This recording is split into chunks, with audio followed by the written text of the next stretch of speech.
আজকের বাছাই করা সেরা বড় খবর নিয়ে হাজির হয়েছি আমি।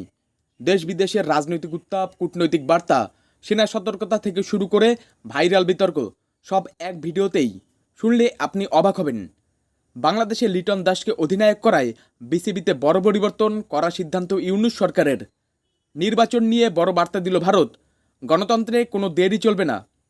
বাংলাদেশ সেনা অ্যাকশন মোডে, ধরা পড়েছে বিদ্রোহী দলের বড় নেতা। আর বিএনপিকে ঠেকাতে সরাসরি মাঠে নামলেন নোবেলজয়ী ইউনূস। এদিকে ভাইরাল ফোন কলে অনুব্রতর হুমকি ঘিরে চাঞ্চল্য, অবশেষে মুখ খুলল পুলিশ। রাজনাথ সিং হুঙ্কার ছাড়লেন, আইএনএস বিক্রান্ত থেকে পাকিস্তানকে 4 টুকরো করা যেত। মুখ্যমন্ত্রী মমতা বন্দ্যোপাধ্যায়ের প্রকাশ্যে হুঁশিয়ারি, ইজ্জতের সঙ্গে খেলা বরদাস্ত নয়।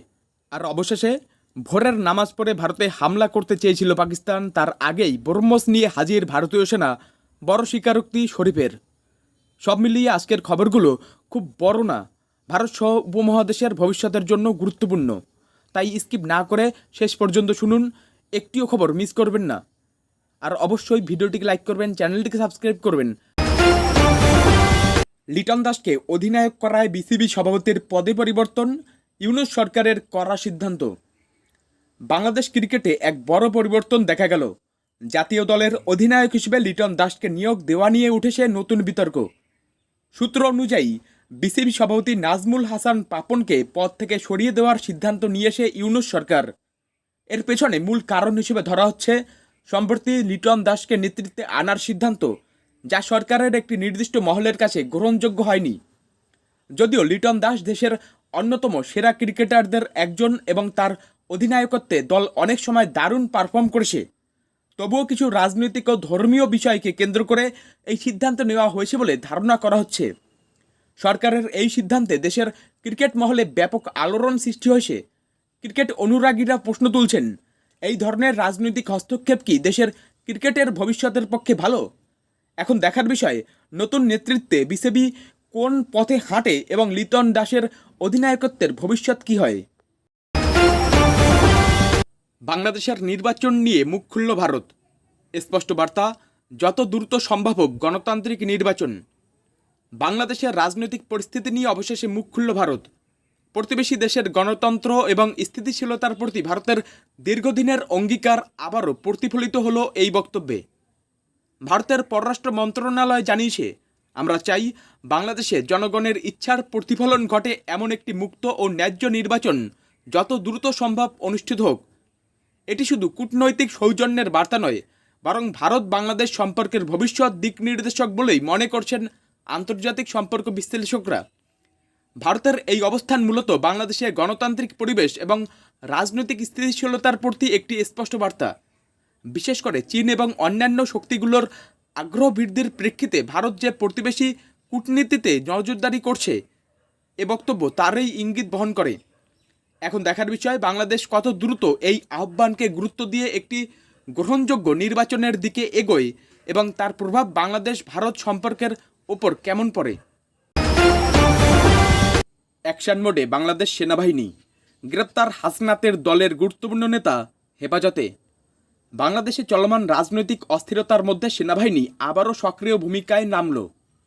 সাম্প্রতিক এক অভিযানে গ্রেপ্তার করা হয়েছে এক প্রভাবশালী রাজনৈতিক নেতাকে, যিনি হাসনাতদের সঙ্গে যুক্ত ছিলেন বলে জানা গেছে।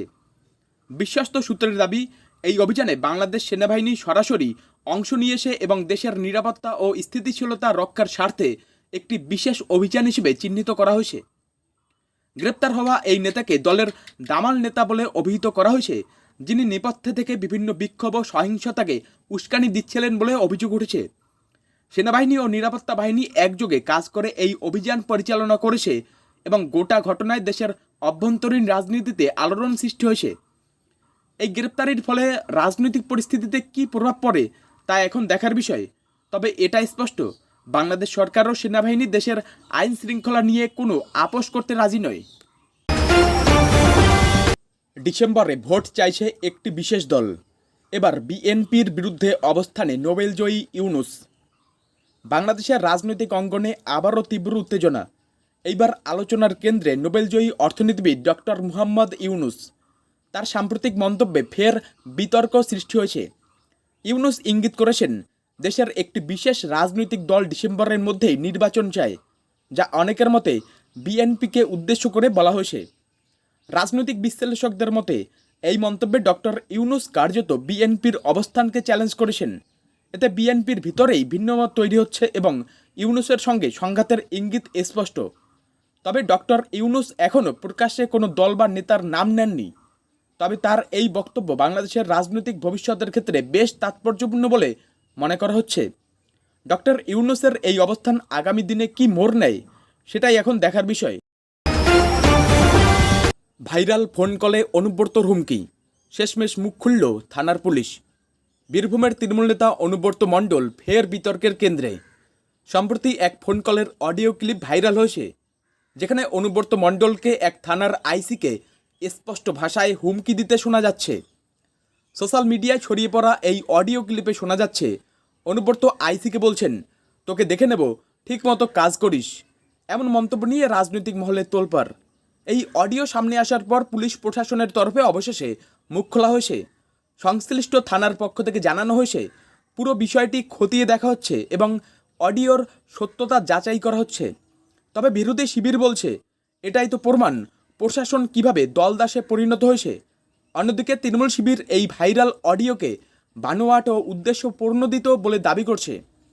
এই ঘটনা একদিকে প্রশাসনের নিরপেক্ষতা নিয়ে প্রশ্ন তুলেছে, আবার অন্যদিকে ফের একবার অনুব্রতর রাজনৈতিক কৌশল সামনে এনে দিয়েছে। তদন্ত কোথায় গিয়ে পৌঁছয় সেটাই এখন দেখার। আইএনএস বিক্রান্ত থেকে হুঙ্কার, পাকিস্তানকে 4 টুকরো করে দিতে পারতাম, বললেন রাজনাথ সিং। ভারতের প্রতিরক্ষা মন্ত্রী রাজনাথ সিং মঙ্গলবার দাঁড়ালেন আইএনএস বিক্রান্তের বুকে, আর সেখান থেকেই পাকিস্তানের উদ্দেশ্যে ছুড়ে দিলেন চরম বার্তা। তিনি বললেন, আমরা চাইলে পাকিস্তানকে 4 টুকরো করে দিতে পারতাম, কিন্তু আমরা দায়িত্বশীল দেশ, তাই শান্তি চাই। এই বক্তব্যে স্পষ্ট ভারতের কূটনৈতিক ও প্রতিরক্ষা অবস্থান। কঠিন ভাষা কিন্তু দায়িত্বপূর্ণ মনোভাব। রাজনাথ সিং এও বলেন, ভারতের নিরাপত্তা ও সার্বভৌমত্ব নিয়ে কোনো আপোষ নয়। পাকিস্তান যদি আগ্রাসী মনোভাব দেখায়, ভারত তার যোগ্য জবাব দিতে প্রস্তুত। কেন এই বার্তা এত গুরুত্বপূর্ণ? বর্তমানে চীন ও পাকিস্তান সীমান্তে যেভাবে উত্তেজনা তৈরি হচ্ছে, তাতে প্রতিরক্ষা মন্ত্রীর এই বার্তা একটি কৌশলগত সতর্কবার্তা বলে মনে করছেন বিশ্লেষকরা।